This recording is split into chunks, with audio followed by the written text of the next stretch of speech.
Praise the lord. దేవుని నామానికి స్తోత్రాలు. మీ అందరికీ వందనాలు. నా పేరు కేజీఆర్.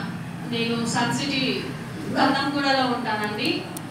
మీకు అభిరంజన్ తెలుసు అనుకుంటా, వాళ్ళ అక్కని నేను. నా సాక్ష్యం ఏమంటే టైం ఉంటే చాలా పెద్దగా ఉంటుంది, కానీ కొంచెం సేపు మెయిన్గా మీకు అందరికీ మనవి వచ్చింది కాబట్టి నేను మీ మధ్యలో దేవుని మహిమపరచడానికి నేను ఇక్కడికి వచ్చి ఉన్నాను. ఈ సమయం ఇచ్చిన దైవదాసులకి నేను కృతజ్ఞతలు చెల్లిస్తున్నాను. నేను కనిన పిల్లలు 3 అండి, కానీ ప్రస్తుతం శరీరరీతిగా నాతో ఉన్నవారు 2. నా కుమారుడు సత్య సిద్ధార్థ్, పాప శ్రేష్ఠ. నేను గర్భం ధరించినప్పుడు సత్య సిద్ధార్థ్కి కూడా 5 months వరకు నాకు కన్ఫర్మ్ చేయలేరు. అయితే దేవుని సన్నిధిలో నేను మొరపెట్టుకున్నాను. అప్పుడు కూడా దేవుని పాదాలు పట్టుకున్న తర్వాతనే 5 నెలల తర్వాతనే ఓకే మీరు బాగున్నారు అని చెప్పినారు. డెలివరీ సమయంలో కూడా ప్రార్థన ద్వారానే దేవుడు నాకు ఆ కుమారుడిని ఇచ్చి ఉన్నాడు.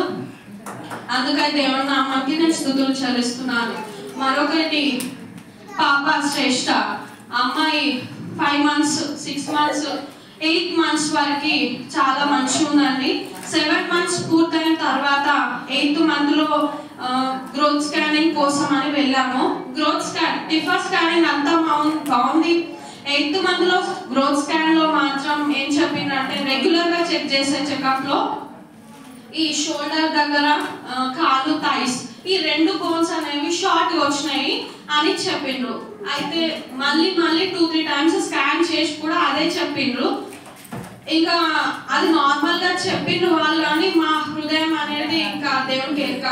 కానీ తర్వాత మళ్ళీ మీరు మెయిన్ డాక్టర్కి వెళ్ళండి, తను సెకండ్ ఛాన్స్ ఏమైనా చెప్తుంది. ఇప్పుడు ఎందుకు ఆలోచిస్తున్నారు, ఇప్పుడు ఎందుకు బాధపడుతున్నారు అంటే మళ్ళీ మేము డాక్టర్ని కలిసినప్పుడు టెన్షన్ పడకండి, ఇప్పటి వరకు బాగానే ఉంది కదా, ఇప్పుడు ఎందుకు మనం పెద్ద వేరే స్కాన్ అయితే ఫీటల్ దానిపైన స్పెషలిస్ట్ దగ్గరికి పంపించారు. ఎప్పుడు అంటే 2 days తర్వాత. ఆ 2 days మాత్రము దేవుని సన్నిధిలో కానీ అసలు మేము మనుషులలాగా లేమండి.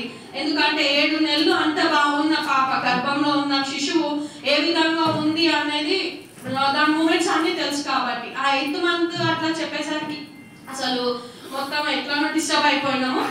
అయితే అంకుర హాస్పిటల్ బేగంపేట కాదండి, సారీ, అత్తాపూర్లో ఆ ఫెటల్లో మంచిగా చెకప్ చేసి ఎంతసేపు అంటే ఒక్కసారి స్కాన్ చేసినప్పుడు 60 minutes అంటే 1 hour అట్లా 2 times స్కాన్ చేసి చెప్పినారు. ఆమె ఏం చెప్పిందంటే అసలు 2 days ప్రేయర్ చేసుకున్నప్పుడు ఇంకా టెన్షన్ దేవుడు కార్యం చేస్తాడు ఖచ్చితంగా అనేసి మేమేమనుకున్నాము, వెళ్ళిన తర్వాత చూస్తే ఆమె ఏం చెప్పిందంటే అసలు 7 నెలల వరకు మాత్రమే శరీరం అనేది డెవలప్ అయింది. శరీరం అంటే అవయవాలన్నీ ఆర్గన్స్ డెవలప్ అయ్యాయి, కానీ ఎముకలు అనేవి మాత్రం డెవలప్ అవ్వలేదు. ఎట్లా అవ్వలేదు, ఈవెన్ చిన్న ఫింగర్ బోన్స్ కాడ నుంచి అసలు ఏ బోన్ కూడా డెవలప్ అవ్వలేదు అని చెప్పిండ్రు. ఒక్క తల స్కల్ వెనక మాత్రమే డెవలప్ అయిందని చెప్పిండ్రు, మిగతావన్నీ. అయితే ఆ అమ్మాయి బయట వచ్చిన తర్వాత బేబీ ఎట్లా ఉంటుంది అని నేను అడిగినప్పుడు ఆమె ఏం చెప్పిందంటే మేము మా నోటితోని చెప్పలేమమ్మా, ఇంకా మీ డెసిషన్కి మేము వదిలేస్తున్నాము, మీరు మీ డాక్టర్ దగ్గరికి వెళ్ళి కలవండి అని చెప్పింది. సరే అనేసి ఇంకా అయితే ఇది చిన్నది ఒక్క మాట మాత్రమే. అక్కడ మేము 2-3 hours ఉన్నామండి డిస్కషన్లో. అయితే తర్వాత నెక్స్ట్ డే మార్నింగ్ వెళ్ళిపోయినాను. ఆ రోజు నైట్ ఇంటికి వెళ్ళిన తర్వాత అసలు నేను ఎవరితో కూడా మాట్లాడలేదు, ఈవెన్ మా హస్బెండ్తో కూడా మాట్లాడలేదు. మా మమ్మీ కూడా అక్కడే ఉంది, మా మమ్మీతో కూడా నేను మాట్లాడలేదండి. అంటే నా హృదయం అది నేను అసలు మాట్లాడలేకపోతున్నా.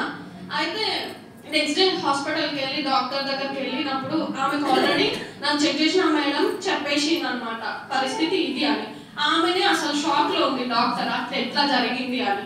అయితే 8th month లో ఒకటే మాట అన్నది, ఇప్పుడు ఇబ్బంది అవుతుంది, బేబీ వచ్చినా కానీ ఆ బేబీకి మీరు సఫర్ చేసినట్లు అవుతుంది, ఎన్ని రోజులు సర్వైవ్ అవుతుందో తెలియదు, ఈవెన్ పుట్టిన తర్వాత ఉండొచ్చు 1 day, 1 hour, 1 month, 1 year, అంతేగాని ఎక్కువ రోజులు ఉండద్దు అని డైరెక్ట్ చెప్పేసింది ఆమె.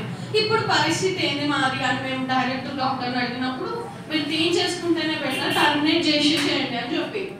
అయితే మేము ఏం చేసినామంటే ఆ 2 days కూడా ఒకవేళ తీసేయమంటే మాత్రం ఎట్లా ఇచ్చిన ఆయన దేవుడే, ఎట్లా ఉన్నా మంచిగా ఇస్తేనే దేవుడా, మంచిగా ఇవ్వకపోతే దేవుడు కాదా? ఎట్లా ఇచ్చినా ఆయన చిత్తం. ఏ విధంగా దేవుడు మనకి ఈ రకమైన బిడ్డని ఇయ్యనై ఉన్నాడు అనేసి నేను నా భర్త ఇద్దరం గట్టి నమ్మకానికి వచ్చినామండి. కానీ మా పైకి మాట్లాడుతున్నాం కానీ మా హృదయం మా దగ్గర లేదండి. అయితే డాక్టర్ వద్ద ఒక మాట చెప్పింది. అయితే నేను ఈ విధంగా మాట్లాడలేకపోతున్నాను, అసలు నేను క్వశ్చన్ కూడా అడగలేకపోతున్నాను. డాక్టర్కి చాలా ఇరిటేట్ చేస్తున్నాను నేను.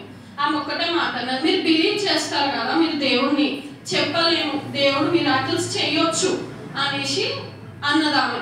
అంటే సరే మేడం అని చెప్పినాను. తర్వాత నేను అక్కడ వెళ్ళలేదు, ఆ మేడం దగ్గరికి కూడా వెళ్ళలేదు. 5 మందిలో ఒకరు టర్మినేట్ చేస్తే చిన్న బేబీకి మీకు కూడా ఇబ్బంది అవుతుంది అని చెప్పిండ్రు. అయినా కానీ మేము వచ్చేసినాము.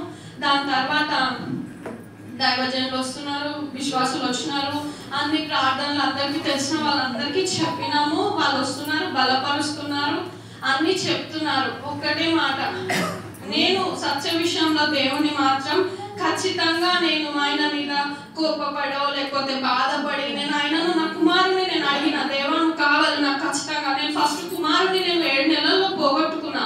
నేను అందరి మధ్యలో సాక్ష్యం నీ చెప్పాలి అంటే నాకు ఆ కుమారుడు కావాలని నేను ఆ కుమారుని విషయంలో బాగా గోజాడినానండి. కానీ పాప విషయంలో మాత్రం నేను అప్పుడు నేను ఆ విధంగా చేసి నేను నా కుమారుని పొందుకున్నా. కానీ ఇప్పుడు నువ్వు ఎట్లిచ్చినా సరే అది నేను నీకు మహిమార్థంగా నిలబడతాను అనేసి ఇట్లనే అడిగినాను. కానీ అనేకుల ప్రార్థన, కొన్ని వందల మంది ప్రార్థన కాదండి, కొన్ని లక్షలు కోట్లు చెప్పలేను. అసలు ఈ విన్నపం ఎక్కడి వరకు వెళ్ళిందో నాకు తెలియదు. ఇంకా నేను హాస్పిటల్కి వెళ్ళలేదు. నీలఫర్ నా కుమారుడు అక్కడే పుట్టిండు, నేను మరలా అక్కడికే వెళ్ళినాను. ఎప్పుడు వెళ్ళినా కానీ వెళ్ళిన ప్రతిసారి స్కాన్ చేసినారు. స్కాన్ చేసిన ప్రతిసారి సేమ్ రిజల్ట్ అండి. అసలు ఎదగట్లేదు 2 months డిఫరెన్స్ లా ఎదగట్లేదు. అయితే నెక్స్ట్ డే మార్నింగ్ నాకు ఆపరేషన్ చేస్తారు. ఈ రోజు కూడా అట్లాగే రిపోర్ట్ వచ్చింది. నెక్స్ట్ డే మార్నింగ్ ఆపరేషన్ థియేటర్కి వెళ్ళే ముందు కూడా నాకు స్కాన్ చేసినారు, అక్కడ కూడా అదే రిపోర్ట్ వచ్చిందండి. అయితే నేను ఒక్క మాట ఏమడిగినానంటే, నాకంటే ముందు 15 members మేము ఉన్నాం ఆపరేషన్ థియేటర్ దగ్గర. ఆ 15 members లో ఒక అమ్మాయి ఆల్రెడీ ఆపరేషన్కి వెళ్ళి బయటకు వచ్చింది. ఆ మేడం డాక్టర్స్ వాళ్ళు అంటున్నారు ఈ మదర్కి వాళ్ళ బిడ్డకి హెల్త్ బాగలేదు, అప్పుడు బిడ్డని మదర్ని వేరే ఐసీయూలో పెట్టానని చెప్పి. అయితే నేను ఆ థియేటర్ దగ్గర బయట కూర్చున్న ఒక్కటే మాట అడిగిన, ఏసయ్య ఎట్లున్నా సరే నా బిడ్డని నా దగ్గరనే ఉండనివ్వండి అని మాత్రం అడిగినాను. అదొకటే. అయితే తర్వాత ఆపరేషన్ థియేటర్ నాకంటే చాలా మెంబర్స్ ఉన్నారు కానీ అందరినీ పిలిచి లాస్ట్కి మళ్ళీ నన్నే తీసుకెళ్ళినారు. తీసుకెళ్ళిన తర్వాత లోపలికి వెళ్ళిన తర్వాత సిజేరియన్ అయింది. బేబీని బయటికి తీసి నా తల దగ్గర తీసుకొచ్చి చూపిస్తున్నారు, ఈ అమ్మాయా అబ్బాయా అనేసి నన్ను అడుగుతున్నారు. అయితే నేను అది ఏ విధంగా చూస్తున్నానంటే, ఎందుకంటే నాకు డాక్టర్స్ ఎక్స్ప్లెయిన్ చేసారు బేబీ యొక్క రూపం ఏ విధంగా ఉంటుంది అని నాకు ఎక్స్ప్లెయిన్ చేసినారు. అది నేను చెప్పలేను అసలు. అయితే ఆ బేబీ ఆకారాన్ని మాత్రమే నేను చూస్తున్నాను. బేబీ గర్ల్ బాయ్ నేను చూడలేకపోతున్నా. అయితే ఫస్ట్ గర్ల్ అన్నా, తర్వాత బాయ్ అన్నా, మళ్ళీ తర్వాత గర్ల్ అన్నా. సరే అని చెప్పి తీసుకెళ్ళినారు. నాకు ఆపరేషన్ చేసి బయటికి తీసుకొచ్చిండ్రండి. తీసుకొచ్చిన దగ్గర నాకు ఇంకా బేబీని ఇవ్వలేదు, కాకపోతే మా హస్బెండ్ని పిలిచిండ్రు. నేను అక్కడ పక్కన స్ట్రెచ్ పైన ఉన్నాను. అయితే అక్కడ చెప్తుంది డాక్టర్కి, నన్ను ట్రీట్ చేసిన డాక్టర్, మా పెద్ద డాక్టర్కి ఒక మాట చెప్తుంది, ఈమె ఇట్లాంటి రైజోమేనియా పేషెంట్ వీళ్ళ బేబీ అంటే. ఆ డాక్టర్ వచ్చి చూసి ఏ విధంగా చూసిందంటే ఎముక పట్టి చూసిందండి పాపని. కానీ ఇప్పుడు ప్రజెంట్ బేబీ బాగుంది, ఏ ప్రాబ్లం లేదు, అమ్మాయి దగ్గరనే వాళ్ళ మమ్మీకే ఇచ్చేయండి అని మాత్రం చెప్పినప్పుడు నేను నా దేవునికి నేను ఏ విధంగా కూడా నేను చెప్పలేనండి. కృతజ్ఞతలు తప్ప, నేను ఆయనకు రుణపడి ఉండడం తప్ప నేనేమీ చేయలేను. దేవునికి మహిమ కలుగును గాక. ఈ విధంగా 40 డాక్టర్స్ హాస్పిటల్స్లో ఎంత మంది ఉన్నారో అంత మందికి చూపించినాము. అందరూ ఒకటే మాట, బాగుంది అని. మేము బయటికి డిశ్చార్జ్ వచ్చినాక కూడా చూపించినాము బేబీ బాగుంది అనేసి. వచ్చిన తర్వాత మొన్న రీసెంట్గా 1 month బ్యాక్ నన్ను ట్రీట్ చేసిన దగ్గరకి తీసుకెళ్ళినామండి. ఆమె అసలు షాక్, అంటే అసలు అట్లా ఎట్లా ఈ బేబీ అయినా అసలు ఆమెనేనా అనేసి అడిగి ఎత్తుకొని, అసలు అందరు అట్లా తీసుకోరండి, ఆమెను తీసుకొని ఎత్తుకొని చూసి అసలు నిజంగా మీ దేవుడు గొప్పోడండి, మిరాకిల్ చేసిండు అనేసి నా ఎదుట దేవుడిని మహిమపరిచిందండి. ఇది నా ఒక్కదాన్ని కాదు, దేవుడు కృపనిచ్చిండు. మీ అందరి ప్రార్థనల వలన నా కుమార్తె ఈ విధంగా ఉంది. పాప పేరు శ్రేష్ఠ. ఏ విధంగా ఇచ్చిన నేను మీ నామానికి శ్రేష్టంగా సాక్ష్యం చెప్పుకుంటానని ఆ పాపకు ఆ పేరు దేవుడు నాకు తెలియజేసిన విధంగా నేను ఆ పాపకు పేరు పెట్టినాను. తను సూపర్ యాక్టివ్ అండి, మా బాబు కంటే కూడా. తన కోసం మీరు అందరూ ప్రార్థన చేయండి. నా పేరు కేజీఆర్, నా యజమాని పేరు మల్లేశం, పాప శ్రేష్ఠ, బాబు సత్యసిద్ధార్థ్.